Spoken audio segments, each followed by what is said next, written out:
Good evening, everybody. Welcome back to Exploring the Lord of the Rings. This is session number 211, and we are returning to the poem which we began last time. And having established much of the framework of that poem, we will be ready to leap forward and discuss the next one, maybe two stanzas of that poem. So that'll be pretty exciting.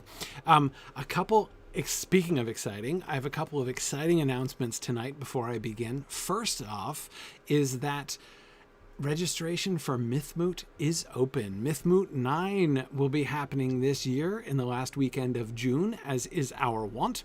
And down in Leesburg, Virginia, again, as has also been our wont for several years now. So if you go to signumuniversity.org/Mythmoot, you should be able to see all the information on Mythmoot 9 this year. It's going to be great fun, as always. So yeah, it really doesn't seem possible that it's been 9 years. It's actually been a little bit more than that, because I think we had 1 year that we skipped in the middle between Mythmoot 3 and Mythmoot 4. But yeah, anyway, it's been a lot of Mythmoots so far, so that's pretty exciting. So yeah, so Mythmoot 9 is open, and you will notice there's the page there in both on Discord and Twitch, I see. And those of you who are regular attendees may notice a pleasant surprise when you click on there, which is that we've been able to drop our rates this year, which I was really excited about. So it is actually more affordable to attend Mythmoot than it's been in many years. So that'll be pretty cool. So yeah, check that out. Remaking myth is the theme of Mythmoot this year. So again, I will trust you to that page. We have early bird pricing there. And also, one other thing I wanted to clarify for those of you who were attending, we're going to be doing it hybrid again this year, as we did last year, even better than we did last year. And one thing that I wanted to point out about that is last year we had two sort of levels of remote attendance. We had one which just enabled you to go to the presentations and to get the archive of the presentations of, like, the paper presentations and stuff. And the other, which was like, full social access, as much as we could get full social access on the hybrid level. And the latter was higher. It cost more than the other one. We were able to reduce the price of Moot Hub, which was the higher level, the all-inclusive level, down to the same price that the lower priced one used to be. So we just canned the lower priced one, and so now you get Moot Hub for the old Mootcast price, basically. So anyway, there we go. Yeah. Trifle says, with that theme, I'm going to have to finally write that paper on fan fiction, aren't I? You totally should. Yes, exactly. Especially since, yeah, absolutely. I mean, after all, we've been talking about a piece of fan fiction for some time. The Lord of the Rings is kind of, Tolkien wrote a lot of fan fiction, basically. Fan fiction of, the whole Turin Turambar story began as Kalevala fan fiction, basically. Him just doing his own version of the Kullervo story, and the kind of interaction with existing creative works, which we call fan fiction, they used to call literature, like the Canterbury Tales, or lots and lots of things. But anyway, Sigurd and Gudrun, absolutely. That's pure Old Norse fan fiction. Two Juice Men, absolutely. Anyhow, and exactly, all of Shakespeare is fanfic. Completely, almost all of it. Yeah. That's, yeah, exactly. The Aeneid, 100%. The Aeneid is possibly the highest ranking piece of fan fiction ever. Yeah, complete Homer fanfic right there. But anyway, yeah. So no, I think that'd be cool, Trifle. You should totally write that paper. Anyway, So that is one announcement, that MythMoot registration is open. The second announcement is so exciting, I have a slide for it, because we are in our first month right now. Our space modules are up and running, our new space program. So December is our first round of modules. We're we're running 5 modules this December. And so we have, this is week 2 of our December modules, and they've been awesome. We have a wonderful group. We've got about 45 people who are taking our classes here for the first time. Great participation, wonderful discussions and everything. So anyway, that's what's happening. But since that's now safely underway, we now have to announce the modules that we're running in January. So we had such response for our December modules that in January we're having to run 7 of them in order to accommodate the interest of our students. So these are the 7 modules that are officially running in January. We have one advanced Old English readings class in which they're going to be reading the Old English Boethius together. So if you've studied Old English before and you want to keep your hand in, you want some practice, hey, Boethius, right? I mean, there you go. Read Boethius in the Anglo-Saxon translation. How cool is that? And then we have our creative writing workshop. We'll be continuing. So there's a whole bunch of people who are taking the creative writing workshop this semester. And they'll have the opportunity to continue. New folks can, of course, join in at any time. That'll be awesome. We have 2 of our fantasy modules running. We have one on Miyazaki's anime. The Recovery of Innocence is the theme of the module. So we'll be looking at several of Miyazaki's films, his anime films. And then we have a module on Tolkien's Ents and the Environment. Again, that should be a really fun theme to be looking at Tolkien's Ents and their connection to environmentalism. And then we have 3 beginning language classes. We have the first module of our Latin in a Year sequence. So we have a plan, basically 12 modules to get you from 0 to prepared to translate that most famous work of fan fiction of all time, the Aeneid. Not that necessarily that's the next step, but like you totally could at that point if you wanted to.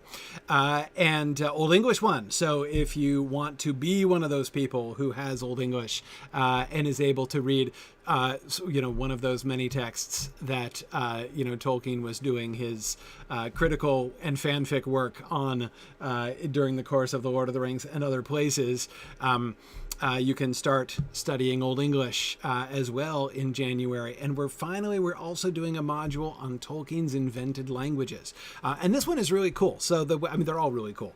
But the way that the Tolkien's invented languages module is going to approach this, rather than just kind of doing like an academic study of, Quenya step 1 or something like that. Instead, what this module is going to do is it's going to go through it's going to focus on the Lord of the Rings. And through the Lord of the Rings, through names and references and other things, it's going to basically sort of help you through the Lord of the Rings, build up a familiarity with how Tolkien's invented languages work. It's like, what do we learn about Tolkien's invented languages? How much of his languages can we learn just by looking at what's presented in the Lord of the Rings? And of course, we know that how much Tolkien not only thought about his languages, but how much he loved them, right? And how interested he was in helping and encouraging people to do exactly that, to pick up on the, hoping that they would pick up on the languages and kind of learn them and stuff. That's why he included what he did in the appendices, right? So this module is going to be doing that. It's going to be a lot of fun. So if you've ever wanted to kind of take the first steps towards beginning to understand some of Tolkien's invented language stuff a little more closely, this is a wonderful beginning module for that, and there will be some follow-ups from that down the road as well. So anyway, those are the modules that are definitely running in January. We also have, and I'll talk maybe next week or next time about our candidate list. Because there's a whole bunch of, so if you go to the page, you'll also see all the ones that are going to be available that we're offering for February as well. So everybody who purchases a space token can then help us choose based on what you select and what you tell us you're interested in, that's how we choose which modules run and which modules don't. So these are the ones that the people demanded, and so these are the ones that we are offering. So anyway, I encourage you to join us. Space has been so much fun, and there have been, as I say, it's a very, very enthusiastic initial crew, and still lots of room for more. So encourage you definitely to look into that. If you want to get into space, the first step, just buy one or more tokens, and then you'll be involved in the selection and choosing process, and you can just go ahead and register for one of these for January right away. Tokens never expire. You can give them away. You can go in with friends, buy a bunch at a lower price, and give them away to those friends, right? So you guys can go in together on these. Totally not that hard to do. So anyway. There we are. So anyway, let me move on to the text now. I could talk about our space program for a while because I'm really excited about that. But wanted to share with you what's coming up in January. All right. Let's get back to the poem. All right. So I sit beside the fire and think of all that I have seen, of meadow flowers and butterflies in summers that have been. Stanza 2. Of yellow leaves and gossamer in autumns that there were, with morning mist and silver sun and wind upon my hair. What do you notice there? As always, sound first, right? Sound first meaning second. So first basic question. What do you notice about the basic, but does the pattern change? The basic rhythmic pattern of the lines?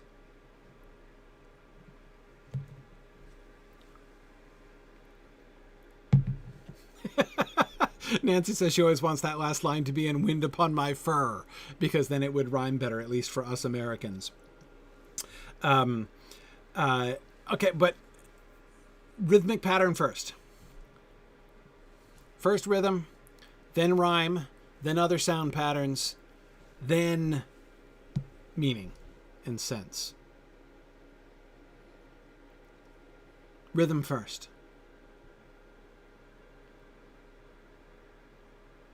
Of yellow leaves and gossamer in autumns that there were, with morning mist and silver sun and wind upon my hair.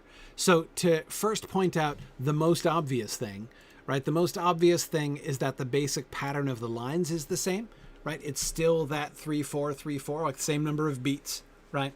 The lines don't vary. The lines are the same length and the same pattern as they were in the first stanza, right?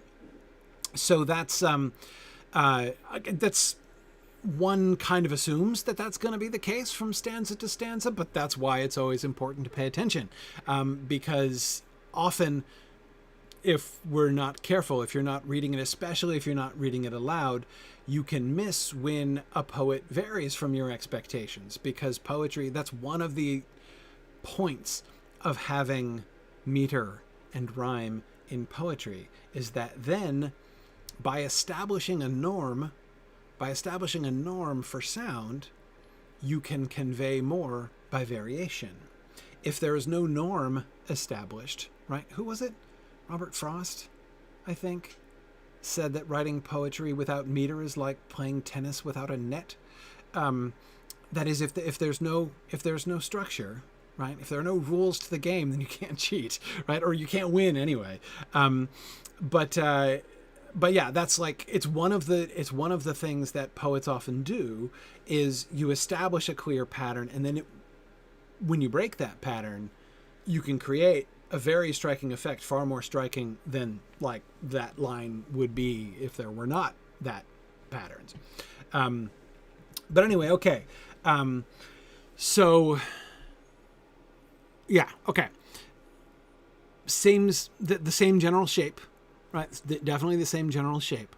How about the rhyme? One thing that we noticed in the first stanza was how very remarkably regular it was. The iambs were, right? The beat pattern. Bum bum bum bum bum bum bum bum.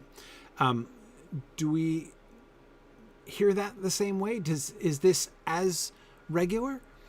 Does it vary more? What do you hear on a sort of a word-to-word, line-to-line basis, rhythmically, again now, not talking yet about the consonants or the vowels or the rhyme, just rhythmically. Of yellow leaves and gossamer in autumns that there were, with morning mist and silver sun and wind upon my hair. Okay, yeah, Blad, it does sound very regular still, right? I would point out, notice those last two lines especially, right? With morning mist and silver sun and wind upon my hair. Notice there are only two words of more than one syllable in both of those lines combined, right? Morning and silver are the only multi-syllable words. And it's one of the ways in which the great regularity of the verse is achieved is small words. Notice those first two lines of the first stanza where we were first focusing in on how very rhythmic, how very regular is the rhythm in this poem. There's only one multi-syllable word, right? It's all one-syllable words except for beside in those first two lines, right? If you want to do very regular iambs, words of one syllable are your friend, because English has a very natural iambic pattern all by itself. Like if you just speak English normally, you will tend in general to speak in an iambic way. Did you hear it when I said that? You will tend in general to, I mean, it's like the bounce of it. Now but it's not regular. It's not as regular if you use longer words, right? But if you just use multi-syllables, if you just use single syllable words, I mean, it will tend to fall into that pattern more often than not.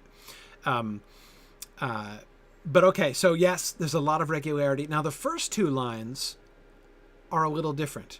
For one thing, we get a 3-syllable word, which is only our second 3-syllable word of the whole poem. Butterflies was our other one. We had one 3-syllable word in stanza 1. We get one 3-syllable word in stanza 2. Gossamer, right?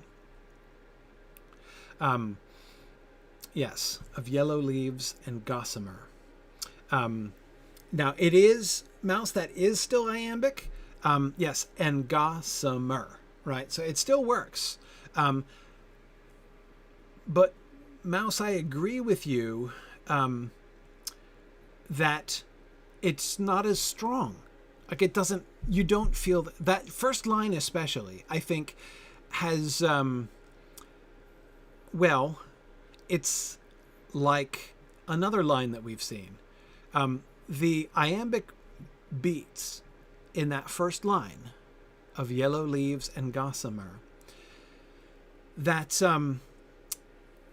the iambic beats are less insistent. It still works. It still scans. Of yellow leaves and gossamer. Like still a perfectly iambic tetrameter line when you scan it. Like when you actually sit down and say, where do the stresses fall? Yeah, perfectly iambic. But I agree that doesn't sound as even as I sit beside the fire and think. Or with morning mist and silver sun and wind upon my hair. But there is another line that in the first stanza, which is equally weak.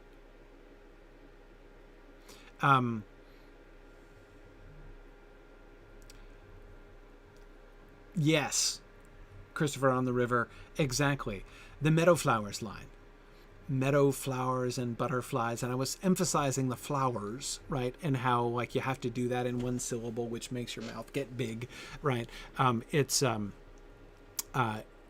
It works. It still scans, right? But I agree, in that first stanza, it's of meadow flowers and butterflies that is still iambic, but feels less iambic. And no surprise. Look how few words there are in that line, right? We have two syllable words, a hyphenated 2-word phrase, each word of which has 2 syllables, right? Meadow flowers. And then butterflies, the only 3-syllable word in the whole stanza, right? So we've got, 5 total words to divide our, 8 syllables among. And it's the same thing.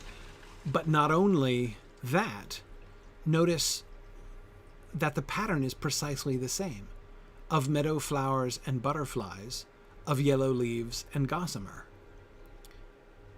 Like the shape of it, even when you pay attention to what the words mean, is exactly the same thing. Notice it's a precisely parallel construction of a two-word phrase, not hyphenated this time just an adjective-noun pair, right? And it even rhymes meadow and yellow, right? It even ends with that same sound. Here I am, breaking my own rules and paying attention to the rhyme again. But just, I can't help but notice that that parallel construction really jumps out, right? Of yellow leaves and gossamer, of meadow flowers and butterflies. So it's not just that there happen to be one 3-syllable word in each stanza. There is exactly one 3-syllable word, and it's in exactly the same place in an exactly parallel line. Not parallel in terms of its placement in the stanza, right? And that's important to notice, because that's another structural thing. What we're not seeing is exactly the same sound pattern repeated again in the second stanza, right? Not at all. What we got in stanza 3, we're getting again in line 3, right, of stanza 1. We're getting again in line 1 of stanza 2. Yeah, so you get an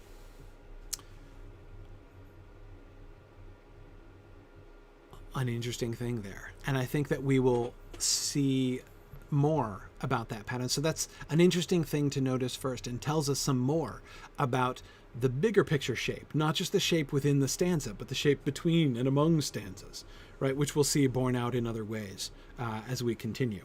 But okay, of yellow leaves and gossamer in autumns that there were. Feel that? Feel how the iambs pick back up again? Again, it's still iambic. The first line's still perfectly iambic, but it doesn't feel as bouncy because of those prolonged words. Of yellow leaves and gossamer in autumns that there were. Feel it? Feel it kind of start to gallop along again when you get to that second line? With morning mist and silver sun and wind upon my hair. Yeah.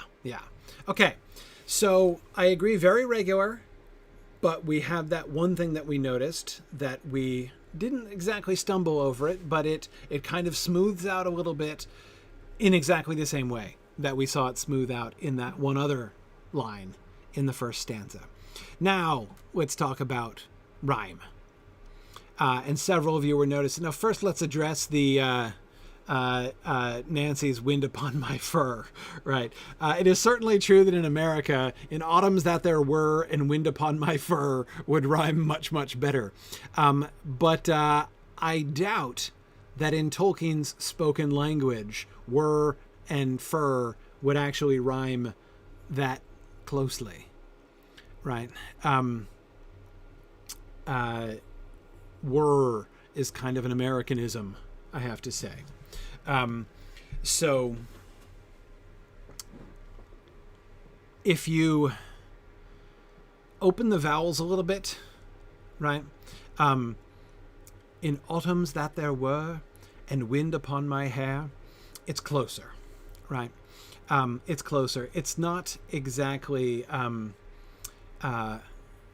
JJ says it works if we read where, as in, like in werewolf. Yeah. Now I agree. I don't think that even in England, were and hair are a perfect rhyme. Exactly, Flamiford, just exactly as you said. In an English accent, were and hair rhyme more closely than in an American accent, but not perfectly. I agree. That's exactly what it sounds like to me too. It sounds much more striking to Americans. Some more jarring, I think, to Americans. But I think that it's important that it's still not a perfect rhyme. I'm not suggesting that he might actually have better said fur, but what I would say, Tolkien is certainly a good enough poet to make a close rhyme there if he wanted to. Especially since, what did we notice about the rhyme pattern in stanza 1? What did we notice about the rhyme pattern in stanza 1? What was the rhyme pattern of stanza 1?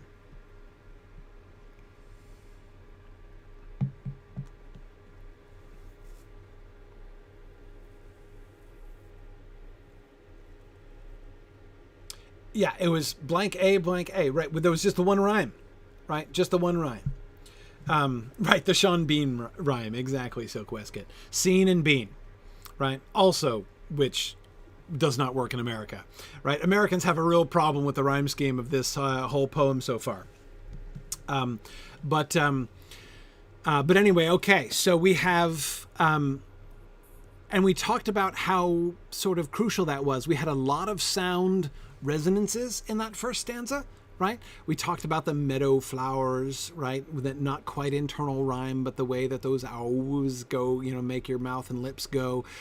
We talked about all the alliteration and the different kind of alliterative patterns that we were seeing in that first stanza.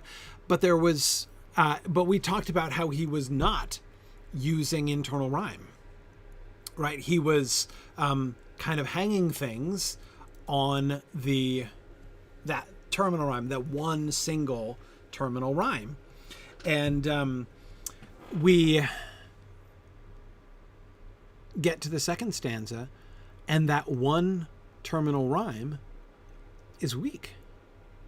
And again, I believe when it comes to a poem that Tolkien has written, this isn't always safe to do, but in poetry, unless you have solid reason to suspect that the poet in question is a very sloppy poet indeed, which we do not have cause to suspect that about Tolkien, unless you have good reason to believe that the poet is a very sloppy poet indeed, you should always assume that the choice is deliberate, unless you've evidence to the contrary, right? You can't always make that assumption about every word choice. Tolkien was pretty careful about that kind of thing. So when it comes to The Lord of the Rings, I kind of do usually sort of assume that his word choice is very deliberate unless I have reason to think otherwise. But in a poem, I am 100% making that assumption. So again, did he just attempt to make a rhyme and fail? No. He did not just attempt to make a rhyme and fail. This is one thing that Tolkien is really very good at. And yes, Matt, I think that's exactly right. I think a couple people were noticing before, we get another rhyme in this stanza with gossamer. Of yellow leaves and gossamer in autumns that there were. That is a perfect rhyme. And both in America and in England, I believe. So, and exactly as Matt says, he telegraphs that the broken line is intentional by rhyming the word by rhyming that word before. He doesn't remove the rhyme, he shifts it. He doesn't forget it. He doesn't abandon the shape entirely. Our expectations were established by that first stanza. That's how stanzaic poetry works, right? Our expectations for the sound patterns of the second stanza are totally established by that first stanza. We're not safe to assume everything's going to be exactly the same in the next stanza, but we have every reason to expect it and therefore to pay attention if it's different, right? And here is a major difference, but it doesn't forget it. We still do have an almost rhyme in the place where we were expecting a close rhyme, right? But we don't get the close rhyme that we expect. Instead, we get a slant rhyme there, right? A near rhyme, a not quite rhyme, an almost but not quite rhyme. But however, we get a close rhyme in lines 1 and 2, which we did not see at all before, right? We didn't get any internal rhymes before. Of yellow leaves and gossamer in autumns that there were, with morning mist and silver sun and wind upon my hair. Okay. What else do we notice? What other... more sound patterns. Still just sound patterns now. What else do you notice about that stanza? Let's think about alliteration and how that works.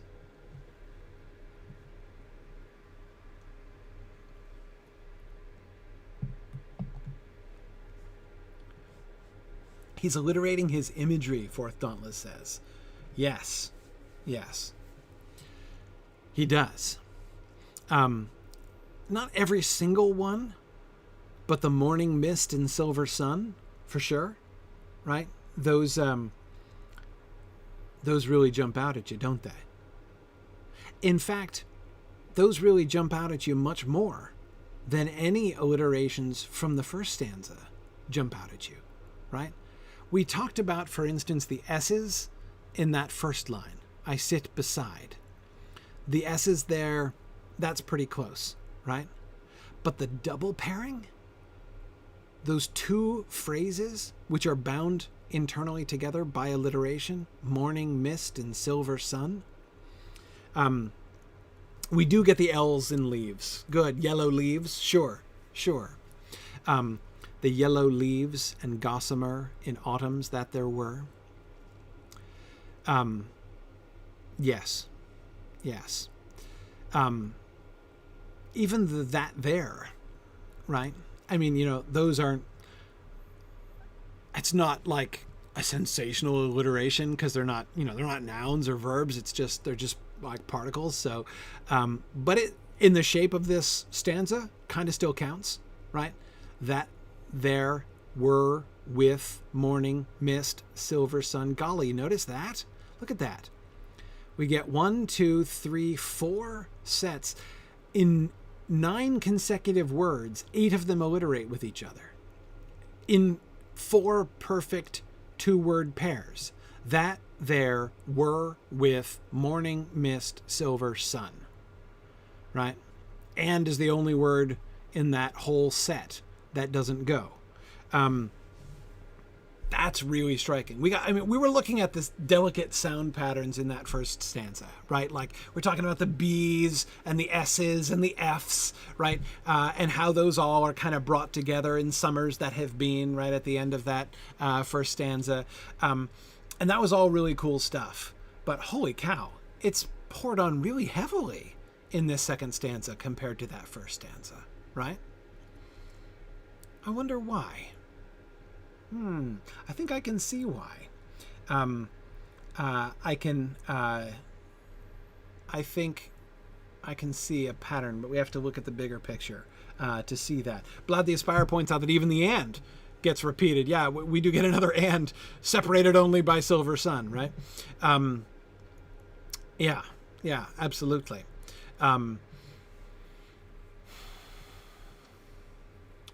Okay. So that is fascinating. And somebody, I forget who it was pointing out that the alliteration, especially in that third line of the stanza, really helps to sort of re-emphasize the reassertion of the iambic pattern. Again, not that it ever went. They're all perfectly iambic. But the alliteration really stresses it with morning mist and silver sun, morning mist and silver sun, every single beat, right? Every stressed syllable in that stanza is either an M or an S, right? With morning mist and silver sun. You don't get like more emphatically alliterative than that. The only way that line could be more emphatically alliterative is if all 4 of them were the same letter, right? It's pretty intense, and we get nothing like that intensity before the end. Now, Aspen Convalen, I completely agree with you. You are absolutely dead on about the shape of this, because what we're beginning to see here, I think, as Aspen has already been pointing out, is that we have 2 clues which tell us by stopping, as we were cruelly compelled to stop due to time constraints at the end of last time, by looking at only the first stanza, we got an incomplete picture of the overall sound shape of this poem, right? The first stanza doesn't stand alone. It does establish the pattern, right? Because it is stanzaic. And so you pause after the stanza and you're starting the next stanza. And so again, your expectations are developed by that first stanza, but that doesn't mean that every stanza is an island on its own, right? And as Aspen was suggesting, there seems to be a relationship between, not just a paralleling of each other, not just a duplication of the same sound pattern, but an actual internal relationship between the sound pattern of stanza 1 and stanza 2. And as I said, there are two primary cues that we get that tell us that that's the case. One is the one that the one, and the more complicated one, the more difficult to spot one, is the one that Aspen was talking about before, and that's the placement of that yellow leaves and gossamer line. Once you notice it, right? Once you notice the parallel between of yellow leaves and gossamer and of meadow flowers and butterflies, which work almost again, identically shaped lines, not disrupting, because that's not correct. It does not disrupt the meter. Meter is unaltered. It affects the meter, affects the sound, affects the rhythm. It dampens it. Maybe that's the better way, the better metaphor. It kind of dampens the iambics feel of that line in a very, very similar way to of meadow flowers and butterflies. Again, because the word shape is similar. And I have to say, Aranas, your point about the L's in yellow leaves, right? It was the vowels that made us kind of linger over meadow flowers. Those oh, ow sounds make you have to slow down when you say that phrase. It's the L's that make all those liquids in the middle of those verbs, in the middle of that phrase. If you think of the two-word phrase together, the almost three L sounds, like yellow leaves, right? Of yellow leaves and gossamer. It's not that it's impossible to read it fast, but and especially, confession, I stutter, and I stutter over liquids worse than anything else. So I am liable, actually, literally, to stumble over yellow leaves, though I don't stumble over L's in the middle of words nearly so much as I do at the beginning of words. The word lily is one of the hardest words in English for me to pronounce. Two L's with a short I in between kills me. My son had a good friend, Lily, and I was very self-conscious whenever I was addressing her, because I was terrified I was going to stutter over her name. But anyway, of yellow leaves and gossamer in autumns that there were. So, as I was saying, as Aspen points out, what this suggests now, we were noticing, by the way, right? Remember last time that the sound of the lines and the enjambment of the lines makes it sound to your ear almost as if we have two long lines rather than four short lines, right? And they are four, and we talked about some of the ways in which that shape works in the first stanza. The same thing holds true in the second stanza, right? Both lines 1 and 2 and lines 3 and 4 of the second stanza are thoroughly enjambed, right? Of yellow leaves and gossamer and autumns that there were, comma, with morning mist and silver sun and wind upon my hair. You've got three items in a list, right? Morning mist, silver sun, wind upon my hair, right? So you have those, both of those definitely, both of those two line pairs in the second stanza similarly seem to be just one flowing thought, so that once again it sounds to your ear almost like two 7-beat lines rather than four short lines, as your eyes tell you. Therefore, imagine for a second, right? So, like, just listen to it, close your eyes, and sort of picture how it sounds, right? With those long lines. If you imagine this as one 4-line stanza, right? I'll read it again. Imagine it as one 4-line stanza with each line being 14 syllables, 7 beats long, right? Line 1, I sit beside the fire and think of all that I have seen.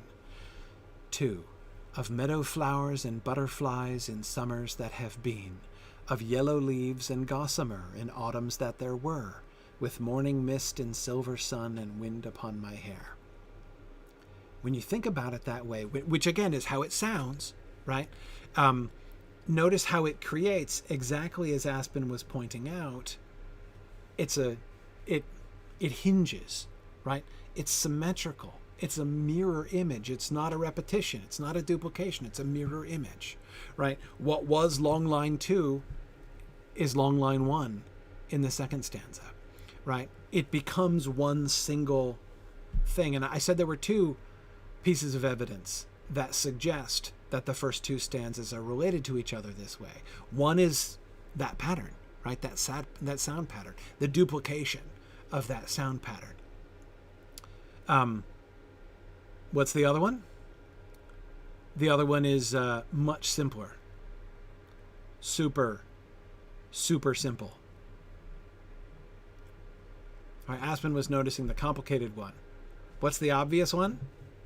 The obvious thing that tells us stanza 1 and 2 need to be read together in our one unit? Silk Westgate, exactly right. The period. It's one sentence.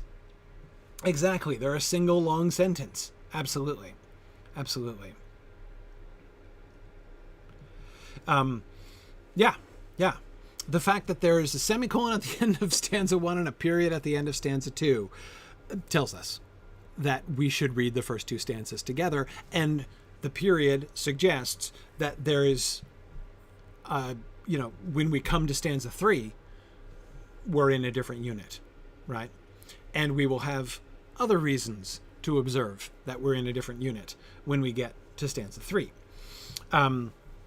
Exactly, Anna the Indecisive. We should not have stopped at the end of last week. We should have kept talking about the poem until like 1 o'clock in the morning, just as Valori feared that we would. I'm just teasing Valori, but she's still scarred by the day we did talk until like 1:30 in the morning when we did the Baron and Luthien poem. Anyway, it's total. I'm reformed. I'm totally reformed. Okay. Anyway, the Baron and Luthien poem and no field trip because we went so late. Exactly. That was it. That was the epic night in question. Trifle. Anyhow, okay. So yes, that seems to me an important element here, the overall shape. And this gives us a clue of how we should read now that it's just about time to actually pay attention to what it's saying. In fact, we now have a kind of a key, right, to try to understand that. Or perhaps another way to say that, we have another thing to kind of test against, right? If we think about that bigger structure, the 2 stanza structure with that kind of pivot in the middle and the mirroring there between the second half of the first stanza and the first half of the second stanza, if we think about that as a structural element, does the overall sense fit that? Does it match that in some way? Well, what's he saying? Of course, we see that although the sound parallel we were noticing between line 3 of stanza 1 and line 1 of stanza 2 are very, very close, when we look at what it's actually talking about, we see, those line pairs are even more closely bound together by their content, right? Line 4, in summers that have been. Line 2, in autumns that there were, right? Now, the tense is different, and we'll talk about that in a moment. But again, the direct parallel, right? We've got summers on the one hand and autumns on the other hand, right? But the structure and shape of those 2 line pairs is perfectly identical, right?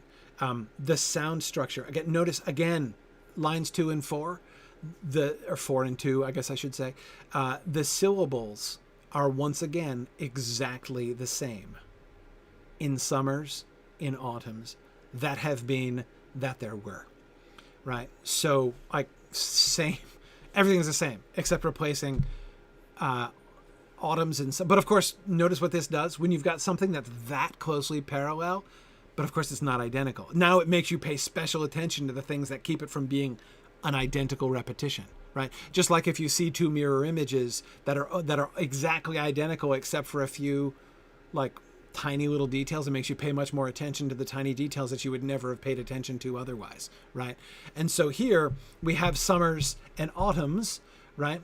Which suggests on the one hand that we're moving forward in time. I mean, that's sequential, right? Autumn following summer. Now, what about the tenses? What do we do about the tenses? Summers that have been. Remember, we talked about the present perfect there, right? Summers that have been, and autumns that there were. What's the difference? Looking behind, said he, Silk Waistcoat, quoting Gandalf at the end of chapter 2 of The Hobbit. Yes.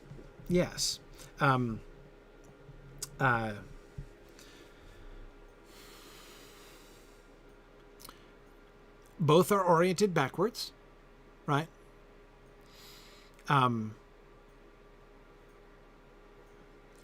But what's the effect of shifting? Shifting from that have been to that there were.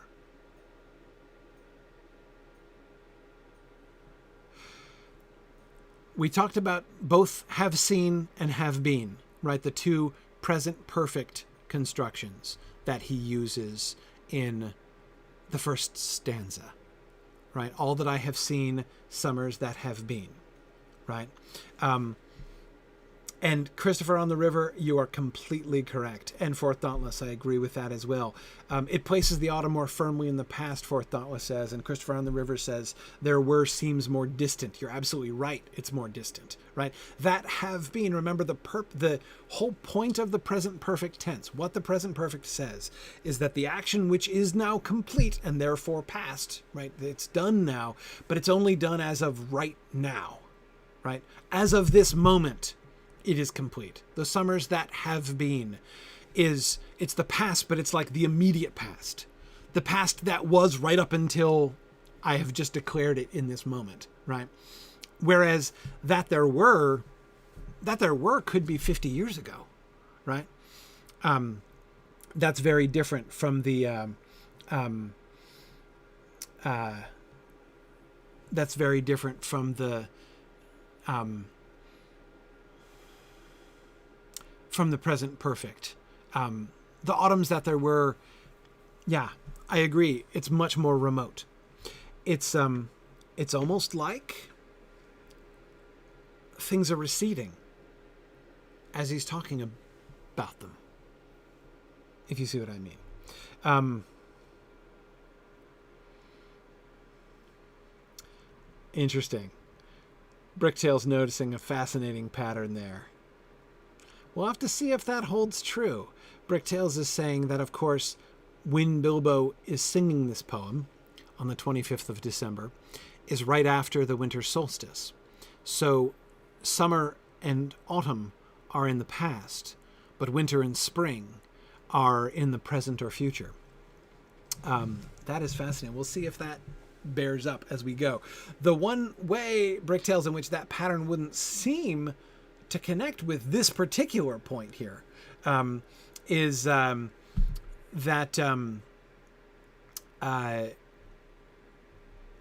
again, that autumn seems further away.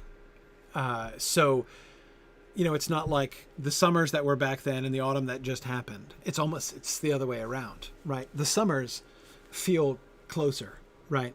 And it's the autumns that, because it's simple past.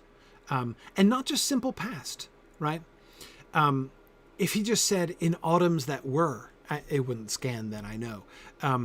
If he just said, and it wouldn't alliterate either. So we'd lose a couple things by taking out there. But the there is the effect that there has on the verb makes it sound, again, more distant. More distant because less personal. Autumns that there were. The autumns kind of happened, right? Summers that have been. The summers were, and we talked about that, right? You know, we're the being, the emphasis on the linking verb there in that first stanza, right? We get the emphasis on the linking verb again, but again, it's kind of distant, right? Autumns that there were. So we can gloss Bilbo's poem with "Winter is coming" forth dauntless. Yeah. By the way, no, it's not. But it's not the real "Winter is coming" poem. There is a "Winter is coming" poem in The Lord of the Rings, right? Which, like, "Winter is coming" should absolutely be the subtitle of the poem. And of course, I'm thinking about the Elvish song that Treebeard sings, the Ent and Entwife song. That's the "Winter is coming" poem. That's the real "Winter is coming" poem. But when winter first begins to bite is an anticipation of winter, but it's not exactly the real "Winter is coming" poem. But anyway, because it's not about the advent of winter. It's about how you don't want to go into the wild like they're going to do in the wintertime. But anyhow, okay. So we can see both the similarities and the differences there in autumns that there were, in summers that have been, and autumns that there were, thinking about the tenses there. I would also point out that the difference between, although, again, another thing that you really notice because the parallel of the structure really kind of forces you to put them side by side. What do you notice about the imagery of meadow flowers and butterflies on the one hand, of yellow leaves and gossamer on the other hand? What's the difference between the things he's talking about? The summer things and the autumn things that are so closely parallel to each other.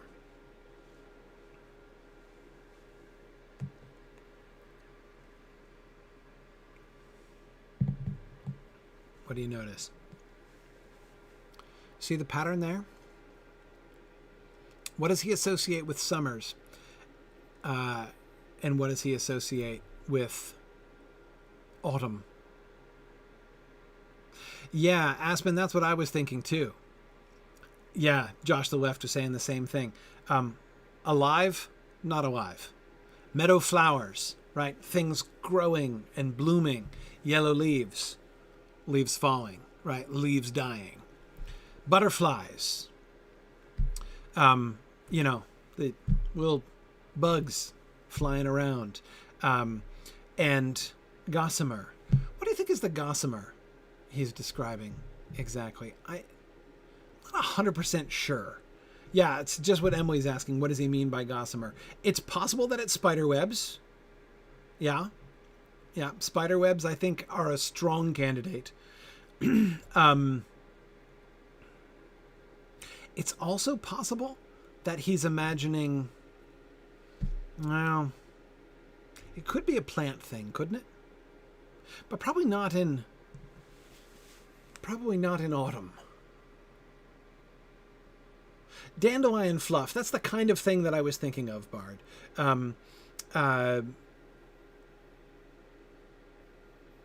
Yeah. Spider webs would show up well in a morning mist. Yeah, they'd be very noticeable, especially on the way out of Buckland. Christopher points out that milkweed, yeah, that's exactly the kind of thing, Sarah, that I realized that I was picturing when I was thinking about that. But you're right. I think very likely it is spider webs. And that would maintain the perfect parallel. Who was it who was so eloquently identifying the parallel? Oh yeah, Bricktails. Plant, bug, right? That's the pattern. Indeed, that's the pattern. Plant, bug. And of course, as Matt points out, spider webs presumably designed, at least in part, to capture the butterflies, right? So we have the yellow leaves are the end point of what, we have. Who is it? Winter's Tale. Was it Perdita? I forget. I came upon things dying and things being born. No, Perdita was the thing being born, so she couldn't have said it. Yeah, things born and things dying. That's what we see, right? Meadow flowers, right? Blooming, leaves falling, butterflies soaring up, gossamer, catching the butterflies. Now, I'm not saying that gossamer is necessarily a word that evokes death and mortality exactly. And Bart, it is a very very gentle evocation of spiders to evoke beauty instead of dread. One of the other examples that I can think of, Bard, is similarly that autumn mist upon the spider webs that we saw in Buckland on their way to the Old Forest when they're headed out. Frodo and the conspirators heading out to the gate into the Old Forest, and they pass the bushes with the spider webs on, as we noticed before.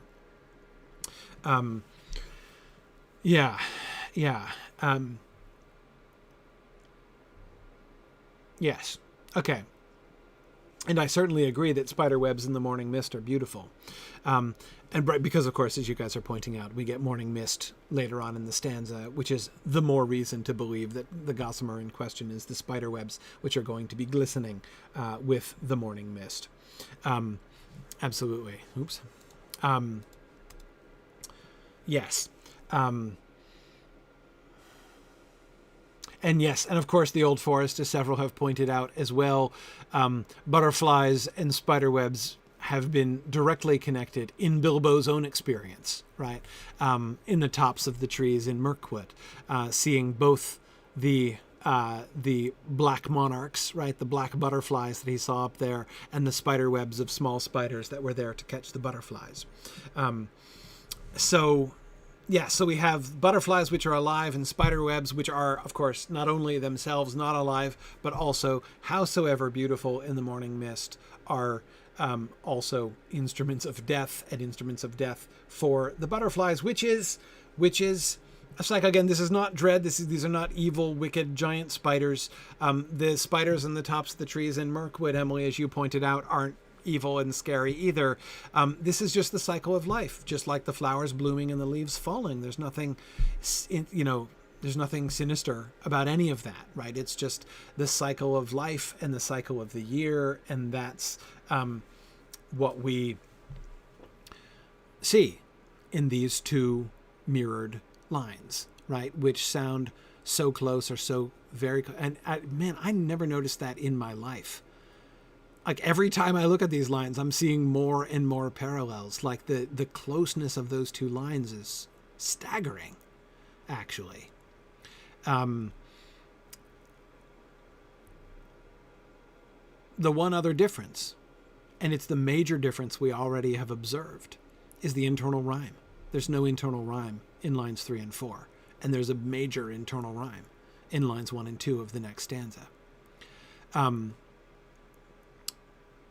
And that's really interesting, right? And let's think about that in the context of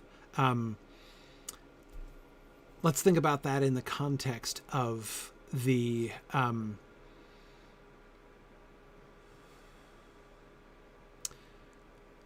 overall shape and where we're going after this. With morning mist and silver sun and wind upon my hair. What's different there? Oh, Nancy, yeah. When has anyone seen a silver sun? I have, I think. Not literally silver. But what's the point of silver sun? Why say silver sun? Through the morning mist, for thoughtless, exactly. And I would especially say through the morning mist, not only when it's cloudy and overcast and behind the clouds, but also when it's cold. Yeah, the winter sun. Exactly. I agree it's talking about the quality of the sunlight. I think that we're talking about the sun giving a cold light, right? In the morning, through the mist, when it's cold outside, right? And the sun it gives light, but it doesn't give any warmth at all, right? It doesn't seem to be giving warmth.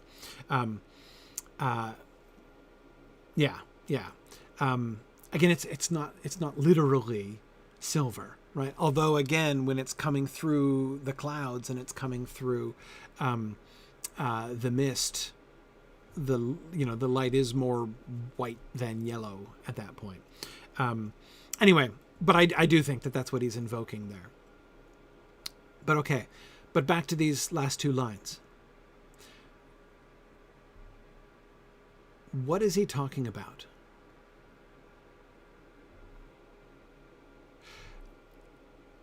We've said this is one sentence. Let's go back to the beginning of the sentence. Good. Blad the Inspirer has an excellent question here. Speaking of that, how many things are upon his hair? Is it just the wind, or is the morning mist and silver sun also upon his hair? Yes, I agree. That's my question. Okay, so let's go back and let's see if we can understand this sentence as a whole. I sit beside the fire. Remember, that's the subject and verb, right? I sit and think. We already did that. That's remember, that's still the subject and verb, because we're still one sentence, right? So the main subject and verb of the entire first two stanzas are I sit and think. I sit and think of : rest of the first two stanzas, right? So this is what he is sitting and thinking of. But the of is important because we have it, because of the parallels, or the parallel structure of the sentence that is established by that of. I sit beside the fire and think of all that I have seen, of meadow flowers and butterflies in summers that have been, of yellow leaves and gossamer in autumns that there were. So we get the three parallel of phrases, long of phrases, right? Especially those last very carefully paralleled to, right? But then we get with morning mist and silver sun and wind upon my hair. With? What does with modify? I sit beside the fire and think of all that I have seen, of meadow flowers, of yellow leaves, with morning mist and silver sun and wind upon my hair?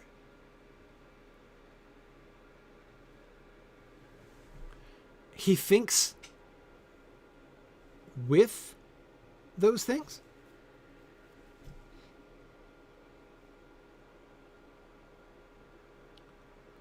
So, wait, hang on, I'm confused. Yeah, Bricktails, that's what I'm confused about. I'm thinking with the wind, I'm thinking with the sun on my hair? Is he thinking of, because he's not thinking of the wind upon his hair and sun and mist and stuff, right? Those are not in of clauses, or phrases, technically, right? Those aren't in of phrases. He's not thinking of morning mist and silver sun. He's thinking with morning mist and silver sun. Or maybe it's not he's thinking with them.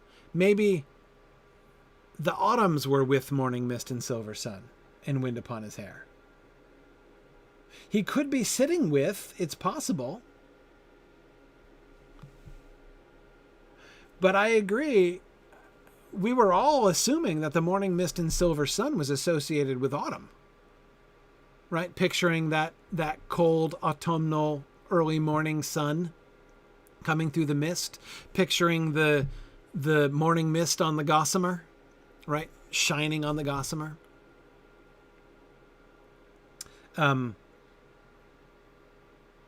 Yeah, JJ, it would be possible to read it as I sit and think,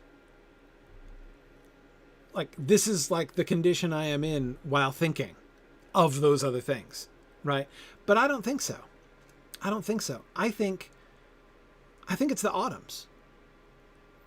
I think that last phrase is stretching out the autumns. The autumns get a kind of coda there, if you see what I mean. Summer gets the one pair of lines of meadow flowers and butterflies in summers that have been. Autumn gets what sounds like precisely equal treatment, right? It gets equal time of yellow leaves and gossamer in autumns that there were. But then it gets a bonus, a whole nother set. We get twice as long. We spend twice as long on the autumn as we spent on the summer, with morning mist and silver sun and wind upon my hair. So interestingly, the tense makes the autumns more distant, feel more distant than the summer.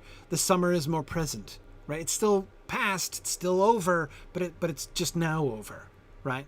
Whereas the autumns are more distant, autumns that there were, and yet it seems more present to his memory. His memory lingers on the autumns more, with morning mist and silver sun and wind upon my hair. Notice the other thing. We were talking about the role of himself, right? It starts off, and that's where we were talking about summers that have been, like the existence of the summers. He's not thinking about stuff that he did in the summertime. He thinks of all that I have seen, but then what he goes on to say is stuff that he's seen, but he's not in the picture. Like it's a point of view, right? It's like a first person meadowflower observer, right? That would be a really gripping video game. But it's right. I mean, it's like you're not seeing him in the frame. You're just seeing what he sees, the meadowflowers and butterflies. But notice that he gets back into the frame in those last two lines, right? He's now remembering not only the morning mist and the silver sun and the yellow leaves and gossamer, he's also remembering the wind upon his hair, right? He is once again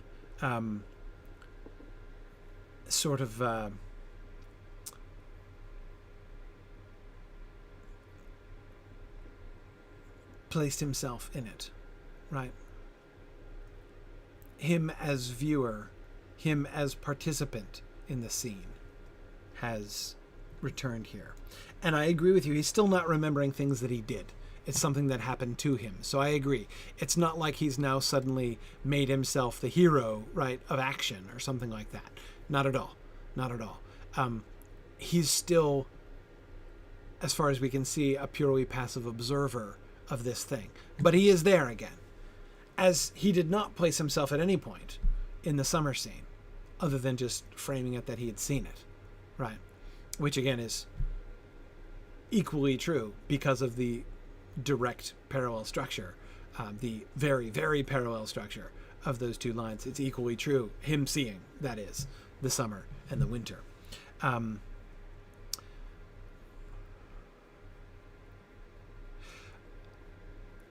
But remember what we were saying before about the structure of the stanzas. The mirror image, right? He did frame summertime by himself, right? And I'm not even counting the very first line. I sit beside the fire and think. That's the subject, right? That tells us what he's doing. But of all that I have seen is the frame that I'm thinking. So that the kind of the parallel, the symmetrical line, right, would be in wind upon my hair. He returns. I have seen, he's there. Wind upon my hair, he's there again, right? At the beginning and at the end of the summer and autumnal imagery, right? So that fits the symmetrical shape that we're seeing. And in both cases, JJ, as you were pointing out, he is passive amidst it, yes. Yeah.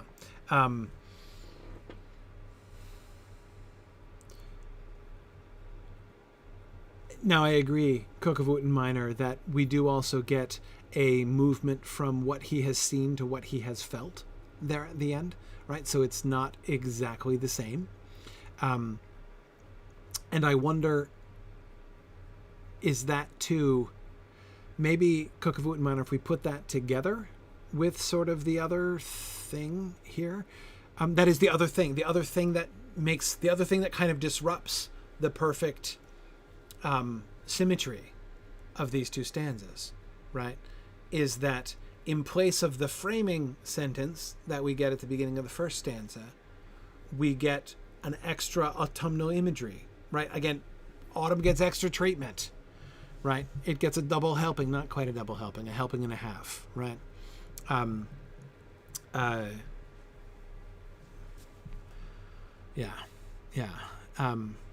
We get a sesquipedalian treatment of autumn. That's the word I was looking for. Yes, time and a half. So we linger longer, which is a fun phrase to say. We linger longer on autumn than we did on summer.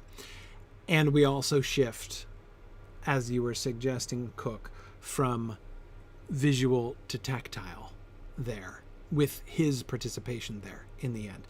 Does that make it, though more distant, does that counterbalance the increased distance of the tense, that we get the more kind of immediate sense experience of feel here? Yeah, I wonder.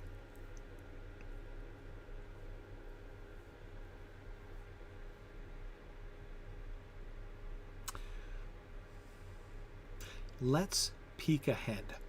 Oh, no, not quite done. The one last thing I wanted to say. Once we notice the symmetrical shape of these two stanzas, it also helps us to understand the patterns that work, the other sound patterns that we were observing. The alliteration, the shift in sound pattern, the shift to what is super insistent? When does the alliteration get, like, not out of control, because it's still perfectly under control, but when does it get so much more insistent? Autumn is when it gets more insistent, Arnal, so you're correct about that. But in the coda, right, starts at the very tail end of those parallel line pairs, right? Morning mist and silver sun and wind upon my hair.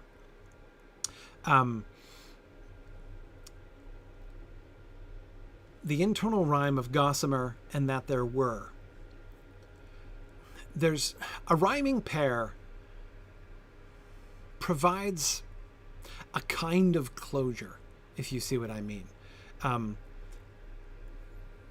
Some of that is Shakespeare's fault. Not all of it, but some of it is Shakespeare's fault. The use of a rhyming couplet to end scenes, right? The use of the rhyming couplet to end sonnets in his sonnet, that was also not typical sonnet shape until Shakespeare. The way that Shakespeare turned the sonnet into to have that rhyming couplet be an ending mechanism, and as well as using it at the end of scenes. Like I said, Shakespeare, I think, is the one primarily responsible for the fact that rhyming couplets feel like they give closure in English poetry now. And yeah, Kokavut and Minor, I agree. It's kind of Shakespeare's fault is something we could say a lot in Tolkien studies. You're right. Indeed, it's kind of Shakespeare's fault is something we can say a lot in studying any work of English literature, to be perfectly honest. When in doubt, blame Shakespeare is a pretty good rule, JJ. I agree. I agree.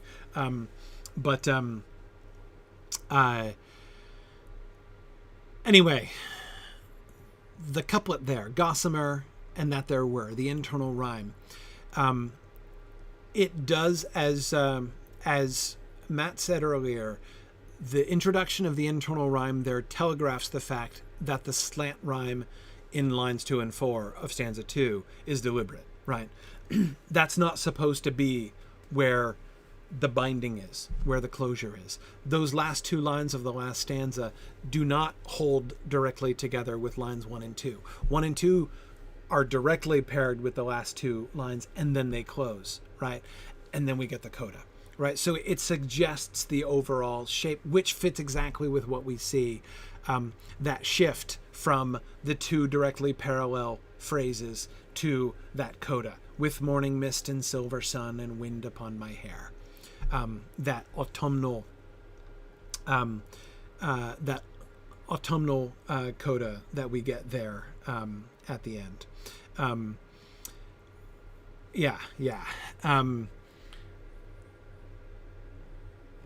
Okay.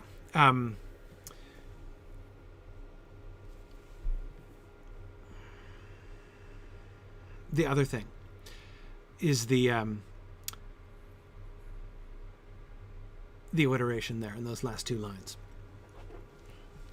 Once you see, both from taking the cue of that aberration in rhyme scheme and also looking at the syntactic structure and also looking at the flow of ideas as well, all of that tells us that those last two lines, with morning mist and silver sun and wind upon my hair, is a wind up, is closure, right, of this first big idea, is this kind of coda, right? And that should have a tighter internal structure of its own. He doesn't end it with a rhyme, right? Like, we don't get an end rhyme couplet there. Sun and hair are nowhere close in any dialect to rhyming with each other, right? So he doesn't give us that kind of closure. Because if he did, it would just simply changed the rhyme scheme of the whole stanza, right, to an A-A-B-B stanza, and he doesn't want to do that, right? But the morning mist and silver sun and wind upon my hair that we get, there's a momentum, right? There's a momentum of those last two lines as we build up to it.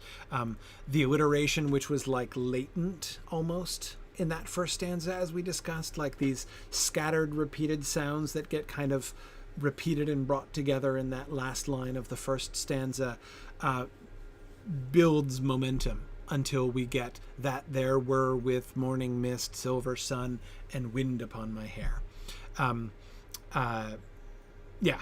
So, okay.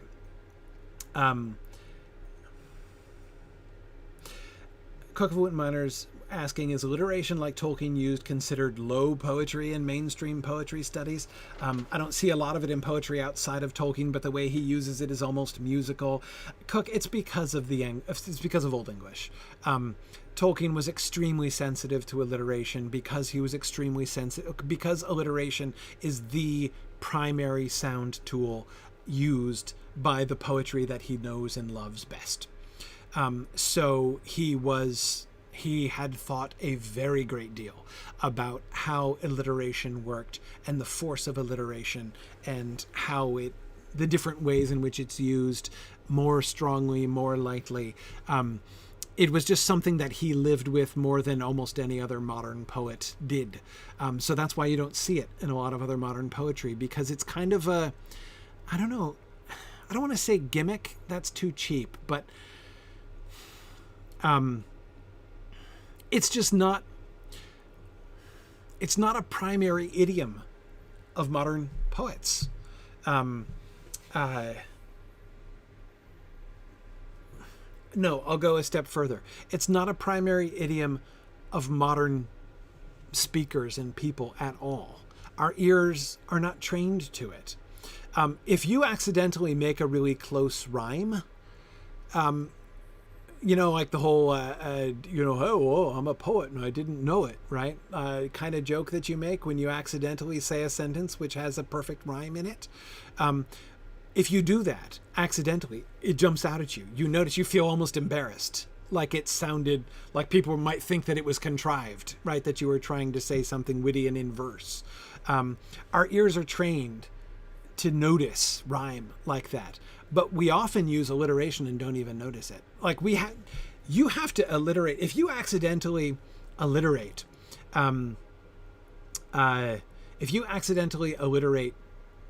you have to you have to do it a lot. Like you have to use like at least 3 or 4 words almost in a row that start with the same letter before it really jumps out at you, right? And I just think that modern speakers are just not that sensitive to it because it's not what we hear. Now, again, it's not to say that it's not used at all. And I agree with you, Aspen, that it is in many children's books. I love it when alliteration is used. That good. I used to. Oops, sorry. Accidentally looked at the next stanzas. I used to almost refuse to read children's books that scanned poorly. There are some children's books that have wonderful rhythm. They don't have to even have regular meter. They just have to have a good cadence. But like a book that I couldn't read without stumbling over it, I would try to lose that one. Because I'm like, I don't want to infect my, 1-year-old with like this horrible, clunky, arrhythmic English. To get like the sound patterns of, besides which, like, if you have any kind of ear at all, children like it much better. I mean, some of the books that I loved most, as a child were just the ones which I didn't even care what they were about. I just loved hearing them. Some of them were like incantatory almost, even if the subject was completely inane. It didn't matter. But anyway, so Ambrosius, I agree. Ambrosius says, I'm a preschool teacher, so I've read hundreds of picture books that are poetry all through, and most of the time I can't stand them, however nice the pictures are, because the poetry is usually just so bad. Occasionally you'll get one where the poetry works. Yes, I agree.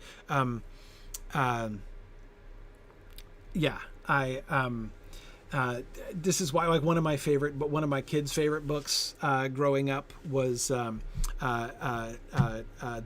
Boom Chicka Boom, the little caterpillar, the boom, the alphabet book, Boom Chicka Boom. Oh man, they used to love that book because it's just like the rhythm is inescapable. Like, it's so cool.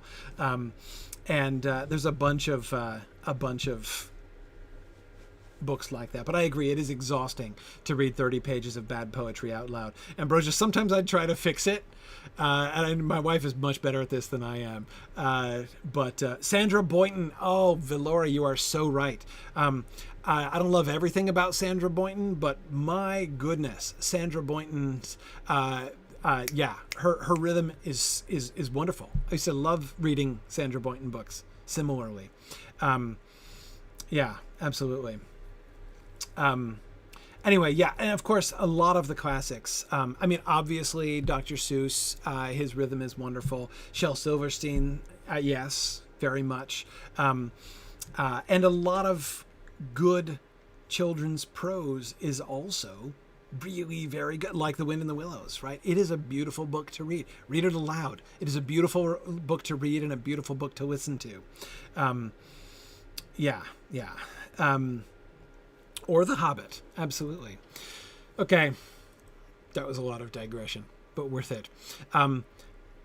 Let's do one very quick thing. Don't worry, Villar, I'm not going to go till 1:30. And I know, for Thoughtless, if we do this poem at one stanza a week, we're going to be discussing it until February. But you know what? I keep saying, I got to leave it all on the table here, right? I might live to finish The Lord of the Rings, but I'm not going to live to finish to do it twice, right? So anyway, let's just peek ahead and read the next 2 stanzas, right? And then for homework, think about them in comparison to the first 2 stanzas, right? We'll definitely do. Oh, but hang on a second, we get a period. What's happening? Anyway, so we'll read them and we'll see what happens. I sit beside the fire and think of how the world will be when winter comes without a spring that I shall ever see. Whoop. For still there are so many things that I have never seen. In every wood, in every spring, there is a different green. Interesting. Interesting. One more time. I sit beside the fire and think of how the world will be when winter comes without a spring that I shall ever see. For still there are so many things that I have never seen. In every wood, in every spring, there is a different green. Okay. Fascinating. Fascinating. Lots of similarities, some really intriguing differences, aren't there? Oh man, and then the next we begin with, I sit beside the fire and think of people long ago.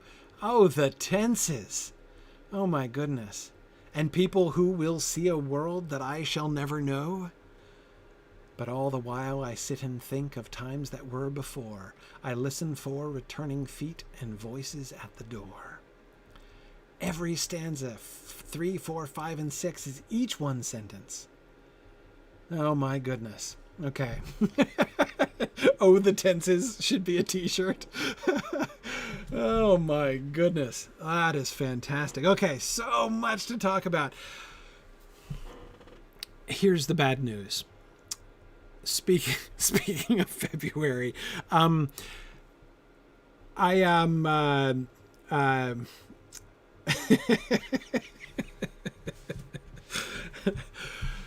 not going to be able to do class next week. I thought I was going to be able to, but I'm not going to be able to because I have to go pick up my son. My son is coming home from college for Christmas, and his flight comes in right in the middle of class. So I'm going to have to be driving to Boston next week. So I'll be home all next week, but not on Tuesday night during class time because I'll be driving to and from Boston during that time. And then the week after that, I'll be away. So it'll actually be a few weeks before we can return again. Can he just wait at the airport until the next morning? Yeah.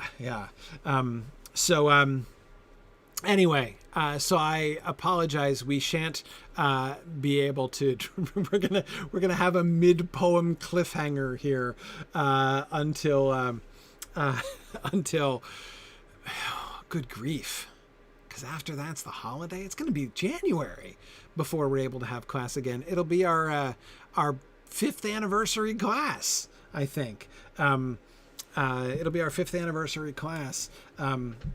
Yeah. So it'll be.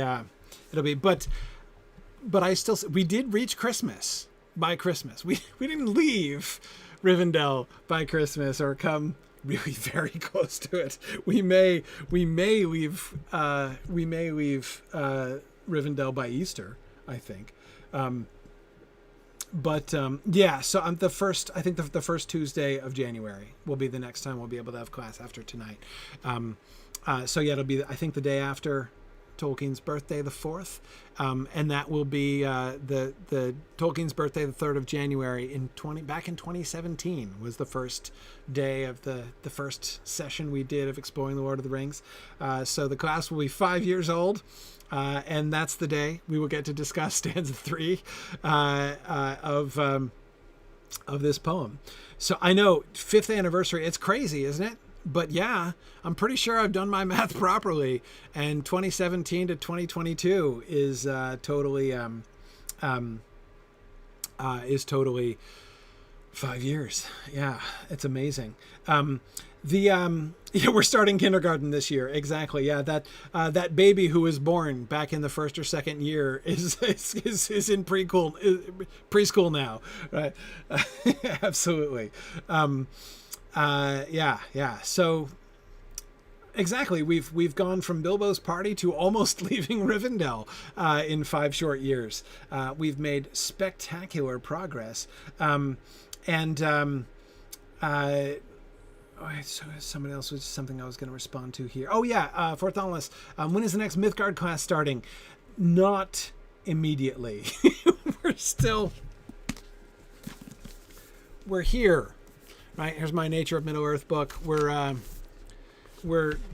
on page ish, around 154 out of 410 ish. So we're significantly less than halfway through The Nature of Middle Earth, which we've been discussing since Bilbo's birthday. I think we're going to be talking about The Nature of Middle Earth until at least April, is my prediction. I will get to do this class this week. I will be here on Wednesday night this week, or next week rather. So we'll have 2 more Nature of Middle Earth classes, in which I'm hoping to finish part 1, by the way. These are but yeah, I think it's going to be, I don't think we'll start Alice in Wonderland. So that's what we're doing next, Alice in Wonderland and Through the Looking Glass is our next book. We're going to do both of them after we finish The Nature of Middle Earth. And that won't start until May is my guess, but it's just a guess. We may perhaps not even end up going that fast. So there was another thing I was just going to say. Just a brief note. I'll have more to say about this in the new year. But you remember that I was talking before about how we should totally actually start doing that thing where we make a website wiki thing and start kind of collecting together our ideas and publishing some stuff. I've been working on that. Progress is being made. Research is in progress. We're definitely going to, progress is underway. So if you are interested in being involved, there'll be more opportunities, and I'll talk a little bit more about the plans. And I have a volunteer who is going to be helping to coordinate this whole thing. That's the major thing that has happened, which is fantastic. That's what this project most needed. So she's going to be helping pull things together, and then once we sort of have our initial plan in place and some things set up, then I'll get back to you. So I'll do that at the beginning of the year. That'll be part of our 5-year anniversary celebration in January when we next get back together, as I'll talk a little bit more about that. So there we go. It is going to be cool. That's my hope, Cook of Wit and Minor, that it's going to be one of the best Tolkien resources made to date. My vision for this webpage, right? The Exploring the Lord of the Rings webpage, web thing, publication thing. It's not going to be containing the definitive answers. But my hope is that we can come fairly close to asking every question that can be asked. That's my goal, right? My goal is not to have the definitive answers to everything, because we're never going to have the definitive answers to everything. But I want to ask as many questions as we can. And so my goal for this is that someday, from now on, basically, once we start pulling this stuff together, anything that anybody wants to know, any question that anybody has ever again about the Lord of the Rings, that they can go to this page and the question is there. It's been asked, and there are things that are being said about it and that people have thought about and talked about. That's my hope for this. And again, not definitive answers, not a definitive reading, but a thorough look at the questions to be asked. Exactly, Sarah. Sarah said, but I just thought of a new one about Goldberry this week. Well, that's exactly the thing, right? That's exactly why one of the main reasons I want this site to exist, because it's not just going to be an archive. It will be in part an archive of things that we've said and discussed along the way, but it's going to be much more than that. It's going to be a place where people can continue to ask more questions, right? And to stimulate further discussion and collect other insights and answers to questions that we've already asked. So anyway, yeah, that's why we're kind of leaning in the direction of Wiki to Juice Man for exactly that reason. But anyway, yeah, that's kind of what. Anyway, so we'll tell you more about sort of the next steps and what's going to be happening when we get a little bit further. But we should be there by January, I think, enough to kind of explain the next steps and what's going to happen. All right. It's already late, and I've been transitioning to the field trip now for like 15 minutes. So let's do a quick field trip tonight. We'll probably mostly do a little bit of traveling, but thanks everybody for joining us. And for those of you who cannot stay for the field trip, have a good, not only a good evening and rest of the week, but a good remnant of the year and of the rest of the month of December. How are you, Valori? I'm doing fine.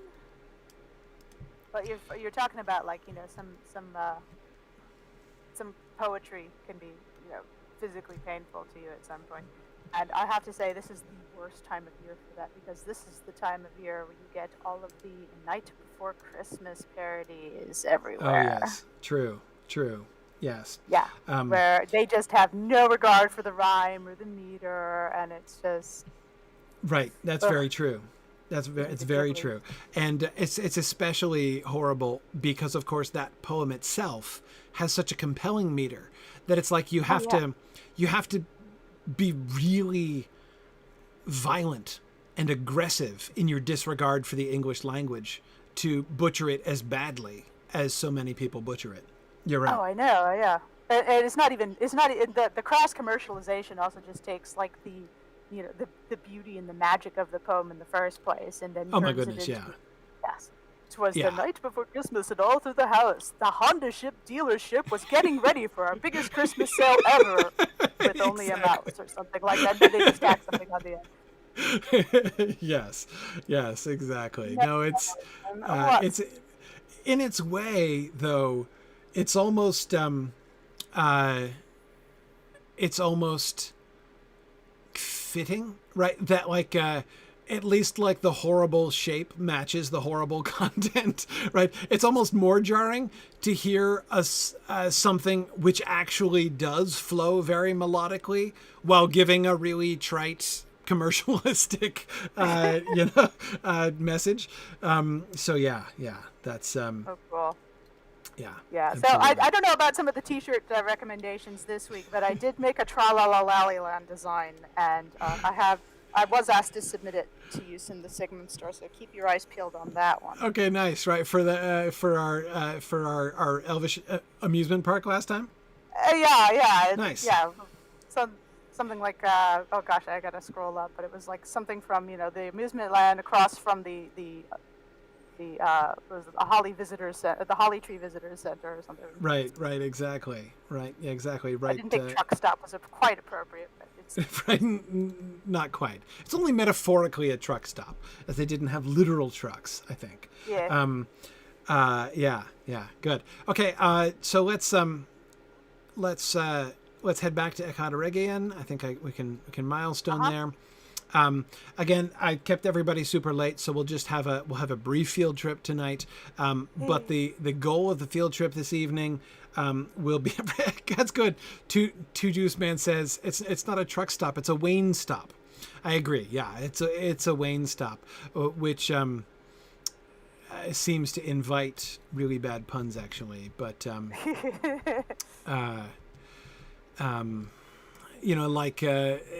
like it should be called something like the Wayne or Shine or something like that, if it has a car wash too.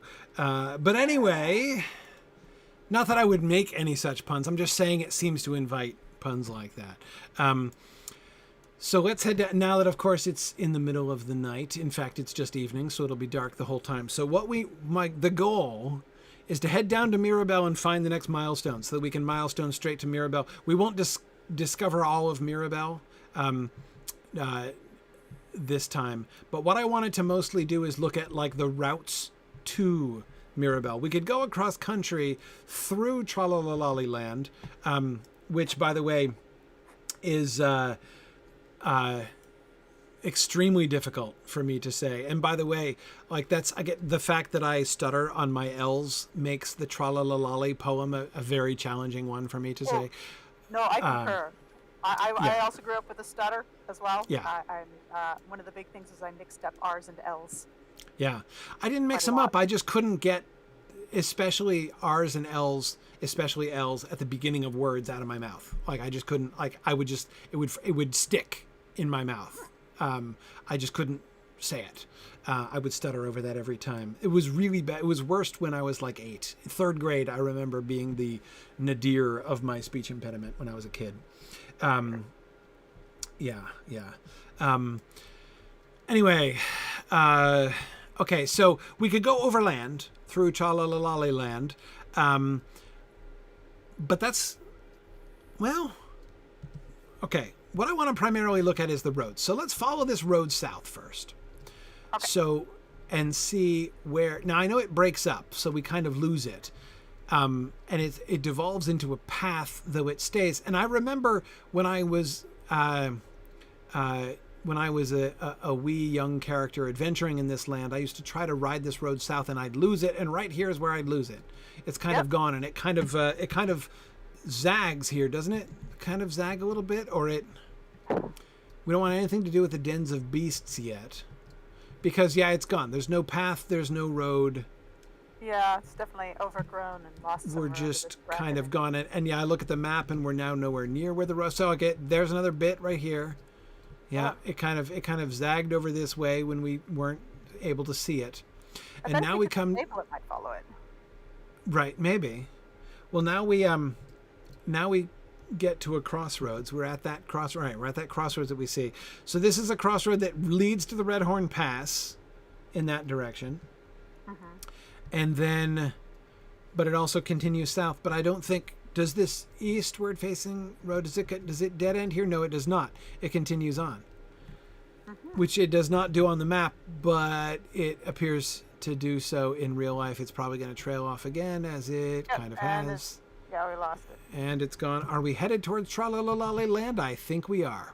Yeah, I think so, yeah.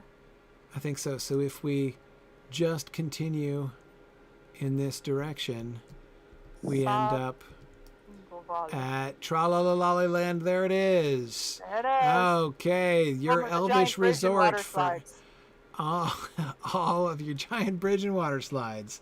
There you go. There you go. All right. So, okay. So we did then presumably have a road. So you might not have made it all the way up right. Come see the tiny elf statues. Exactly. We didn't. Right. Giant bridge. You might not have made it all the way up.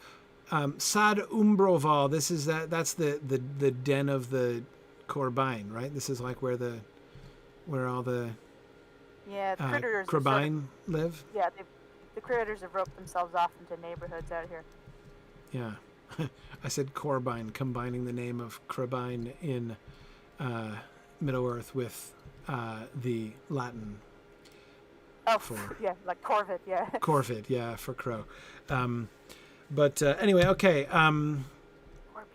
Okay, so we're back to the crossroads here. So one leg of this so one leg goes off to the.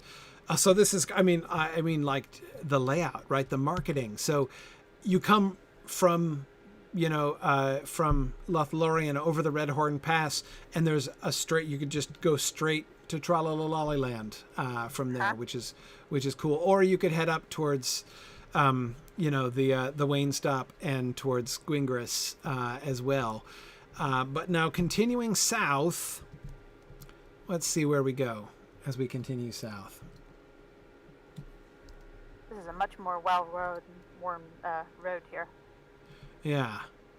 Yeah, we got a much better surviving road, but the stones are still just like we saw first by Gwingris, right? Just scattered stones with what looks like obvious patterning. If they were all there and newly laid, it probably would have been a nice grid or something close to it. Yet anyway, see nicely, beautifully textured lines there.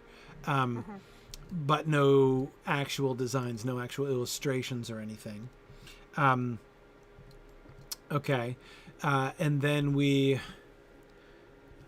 going to head down, and the map suggests that we come to another intersection. Uh-oh. This is another place where I lose the road. Well, it's weird, too, because it's so looks scrubby like grass is so short. heads up this way, but it doesn't actually head up that way. I think it heads down this way, right? Where we got the path down here. Uh-huh. Okay. Huh, what was this? Do you think this is a new dead space, or is it an old, like, this wasn't paved or something before, right? It's just... This looks like land that's been over, like when you let cows go to pasture too often, the ground will start to look like this. Right. Yeah. Eaten down. Maybe. Yeah, it could be a little... I wonder if it's recent. I wonder if there's some kind of... Like, it looks like a little desolation spot, you know? Yeah, yeah. Also, Okay, the meanwhile... soil got noticeably red. It looks like a high acidity clay instead. Right, maybe. Maybe. Lot of Okay, and we got iron. some more... We got some ruins to the right. Ooh, and a little palisade, which looks unfriendly. And Oh yeah, that's then... new. Right, another... That is... What did I... That didn't used to be there? No, I mean the palisade was definitely. Oh, made comparatively new. Less than 5,000 years old. I totally agree. yeah. Yeah. I Totally think agree. so. Totally agree. Yeah. Okay. These giant glacier boulders up here. You know, I was going to save this whole part for later, but you know, we're already... Well, I guess we're kind of on the approach to Moria. Which I want to save until we get to the approach to Moria. Well, there's In the lots books. to look at around here. No, I There think we is. still got a ways to go. We do, because, okay, so now this brings us to, yes, where the River Saranon was, which is, of course, a dry riverbed, as we would expect. And our road now divides here, going from up the Siranon and down the Siranon as was, in any case. Okay, but tell you what, let's actually go up this way. Maybe we won't get all the way to Mirabel this time. Because I think we can go to this last elvish site, and then we won't go any further in. And because that'll be the real approach to Moria. But of course, there's no book relevance to the elvish ruin that we get up here, so we might as well start at this one and then work our way downstream, as it were. Down bed, I suppose, is technically more accurate. Oh, who's this? Limlair. Limlair. Elfish dude looking out for somebody.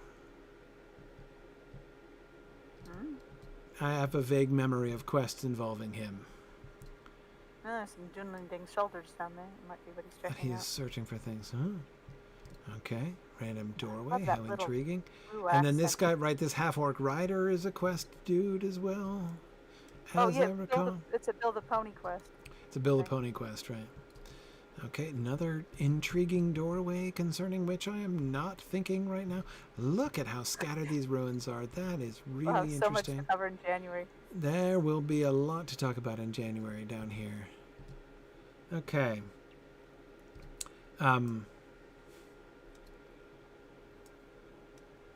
Okay. Oh, so that's honey. Interesting. Okay. Whoa, that's interesting damage there.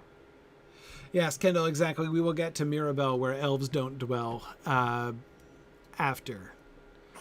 We'll do this first. You Up call this to- living? Up to and including, but not through, the archway up here is where we'll go. So, okay, look at this. We get a double whammy. We get a stable master, and we also get a milestone in here somewhere, don't we? Yeah, right up here. Okay, there we are. So now we won't go back to the Wayne stop. We'll start here. Okay, so we'll start here and work our way out. But the main observation from today is notice the roads, right? Assuming the roads were laid by the elves, which I do assume they were, right? What does that sort of suggest to us about, the roads as we've observed them here? And it's interesting to me because we get first of all this clear road that heads up towards Moria, We get a clear road, one of the strongest roads, which heads over to the Redhorn Pass. We get that main north-south road, roughly north-south, not in any kind of straight line or showing much interest in efficiency of travel, as one would expect from high elves sauntering through Eregion back in the day when they thought that evil had vanished from the world. But so we have Mirabel, which is their main city, where we have not been yet. So we have that main north-south road, which ends at Gwingris on the one hand, branches off to Rivendell as well, branches off to the Redhorn Pass, branches off to the gates of Moria, to the Holland Gate, and of course, all roads cunningly and craftily converging at Tralalaliland once the exhibit, once the resort was built. So that, and notice, like the highway over from Lothlorien goes straight to it. Like, so as soon as you come into Holland from Lothlorien, you're right there, right? That's the strategic placement. It's not only near the Wain Stop, but it's like right there. So, what do you want after a hard crossing of the Misty Mountains? Water Some slides. pleasant time. Water slides. That's what you want, right? Clearly. Yep. That's what you want. And a scenic bridge. So, absolutely. And yes, the Greenway is west of here, like off the map west. That is correct. It's a water side to a dry riverbed, but it wasn't dry then. It does imply that at this time, when this was most active, Rivendell was not the last homely house, was it? No, it wasn't. Yeah, absolutely, it was not. It was the northern extension, in part anyway. Not calling an extension of Eregion is not quite accurate, but clearly sort of attached to it. But yeah, looking at the big map, JJ, we can see the dotted line, of course, is the Greenway, so we can see how far west it is. The entire Enidwaith lies between where we are now on the Eregion map. So we get to the left of the map, off of which we cannot go, would lead over towards the Enidwaith. So actually, hang on a second. Let me just see.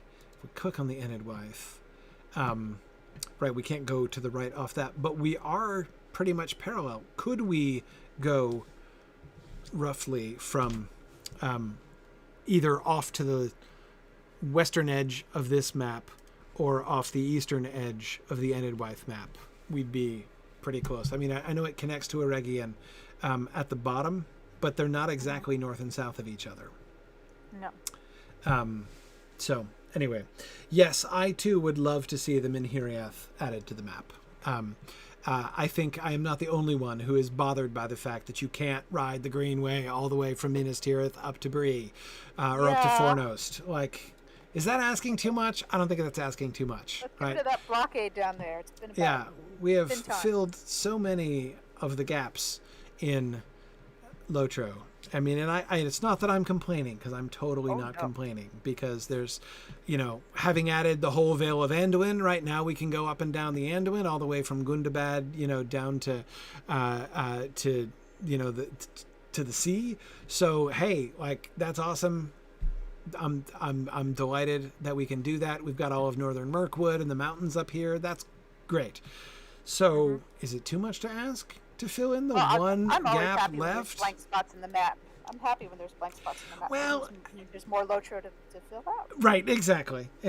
Yeah, I agree. If they're all filled in, we have nothing left to do. Right. I mean, we do still get this whole area. I mean, the South Farthing down Sarnford Way, right, and all this area down here, Forlinden, right, and Harlinden and Forlinden. Yeah, I mean, there's a lot that we could do here, but yeah, Tomas is saying that he'd rather see Dorwinion first, and I can understand that. Dorwinion being over here by the Sea of Rune. Yep. I think that would be that'll be pretty cool too. Not to mention Kand and Harad. I look forward to that. But yes, the They're probably one coming next. hole in the middle of the Eriador map is still a bit of a vexation, I have to admit. Mini pack. But anyway, cool. All right. Thanks everybody for joining us. We made it to a place today, which was that'll do. All right, thanks everybody. So as I say, we will be back not for a few weeks. We'll be back in early January. Unfortunately, not until then. But I will see you guys for Exploring the World. I will be back for Nature of Middle Earth this tomorrow and next week. But for Exploring the Lord of the Rings, we will not be back until January 4th. So I'll see you guys then for episode 212. Thanks very much, everybody. Bye now. Bye.